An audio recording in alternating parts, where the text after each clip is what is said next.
এই সংসাৰত সকলোতকৈ ডাঙৰ পাপ কি?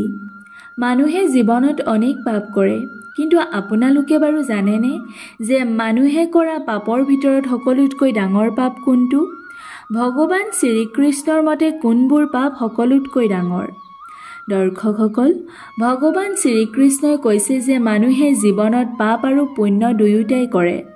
কিছুমান মনুষ্যই পাপ কৰ্ম আৰু পুণ্য কৰ্মৰ ভিতৰত সকলোতকৈ প্ৰথমে পুণ্য কৰ্ম বাছি লয় আৰু কিছুমান মনুষ্যই পাপ কৰ্ম আৰু পুণ্য কৰ্মৰ ভিতৰত পাপ কৰ্ম বাছি লয়।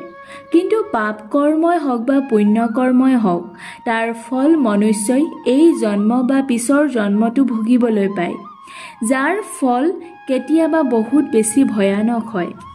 আপোনালোকে বাৰু কেতিয়াবা এইষাৰ কথা ভাবিছেনে যে সকলো মনুষ্যইতো এইখন পৃথিৱীতেই জন্ম লয়, তথাপিও কিছুমান ধনী আৰু কিছুমান দুখীয়া ঘৰত কিয় জন্ম লয়? মানুহে যদি নিজৰ জীৱনত কষ্ট পায় তেন্তে ভগৱানক দোষ দিয়ে যে তেওঁ এই দুখীয়া ঘৰত কষ্ট পাবলৈ জন্ম দিলে। কিন্তু মানুহে এইষাৰ কথা নাভাবে যে তেওঁৰ কৰ্মৰ ফল তেওঁ এইটো জন্মতেই ভুগিবলৈ পাইছে। সেইকাৰণে মানুহে যিকোনো ভুল কৰ্ম কৰাৰ আগত 100 বাৰ ভাবিব লাগে, যাতে নিজৰ কিছুমান ভুলৰ বাবে গোটেই জীৱন কষ্টৰ সন্মুখীন হ'ব নালাগে।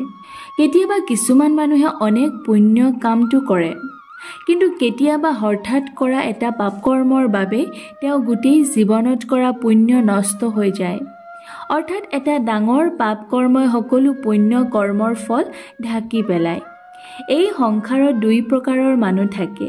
এক, যিসকলে ভগৱানৰ ওপৰত আস্থা ৰাখি বেয়া কৰ্মৰ পৰা বাচি থাকে। কিন্তু এনেকুৱা মানুহ আছে যিসকলে ভাল কাম কৰিবলৈ যিমানেই সুবিধা নাপাওক কিয় তেওঁলোকে বেয়া কামটোৱে বাছি ল'ব। যদি তেওঁৰ কিবা কামৰ পৰা আনৰ লাভ হয় তেন্তে তেওঁ সেই কামটো কেতিয়াও নকৰে। এনেকুৱাত কোনবোৰ কৰ্ম যি ভগৱান শ্ৰীকৃষ্ণৰ মতে সকলোতকৈ ডাঙৰ পাপ, যিবোৰৰ পৰা আমি বাচি থাকিব পাৰোঁ? দৰ্শকসকল, ভগৱান শ্ৰীকৃষ্ণই কৈছে সংসাৰৰ সকলোতকৈ ডাঙৰ পাপ কৰ্ম হ'ল এগৰাকী মহিলাৰ জীৱনৰ লগত খেলা কৰা। মনুষ্যই এই সংসাৰত এগৰাকী মহিলাৰ গৰ্ভৰ পৰাই জন্ম লয়। এগৰাকী মহিলা এই সংসাৰৰ জননী, যাক সদায় সন্মান কৰিব লাগে। যিসকল পুৰুষে এগৰাকী মহিলাৰ ওপৰত অত্যাচাৰ কৰে, তেনে ব্যক্তিয়ে এই পাপৰ ফল কেইবাটাও জনমলৈ ভুগিব পায়। নিজৰ পুত্ৰৰ দ্বাৰা দ্ৰৌপদীৰ বস্ত্ৰহৰণ হোৱাৰ পাছতো মনে মনে থকা ধৃতৰাষ্ট্ৰৰ সম্পূৰ্ণ বংশ ধ্বংস হৈ গৈছিল। তলমূৰ কৰি বহি থকা ভীষ্ম পিতামাই কষ্ট খাই মৃত্যু হৈছিল। দুঃশাসন আৰু সহপাঠীৰ কি দশা হৈছিল সেয়া সম্পূৰ্ণ জগতে জানে।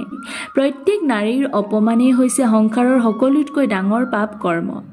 চুৰি ডকাইতিটো মানুহে কোনো কাৰণত কৰে, কিন্তু এগৰাকী মহিলাৰ ওপৰত অত্যাচাৰ মানুহে নিজৰ সুখৰ বাবে কৰে। নিজৰ ইন্দ্ৰিয় নিয়ন্ত্ৰণ কৰিব নোৱাৰা মনুষ্য সকলোতকৈ ঘৃণনীয়। যি পুৰুষে মহিলাৰ ওপৰত নিজৰ নিয়ন্ত্ৰণ হেৰুৱায় তেওঁলোকে তাৰ ফল নিশ্চয় ভুগিবলৈ পায়। সেইকাৰণে সদায় মহিলাৰ সন্মান কৰিব লাগে, কাৰণ এই সংসাৰখন চলোৱা গৰাকী হ'ল মহিলা। মহিলাৰ কাৰণে এই ব্ৰহ্মাণ্ডখন আছে আৰু নাৰীৰ অপমানে এই সম্পূৰ্ণ ব্ৰহ্মাণ্ডৰ নষ্ট কৰিব পাৰে।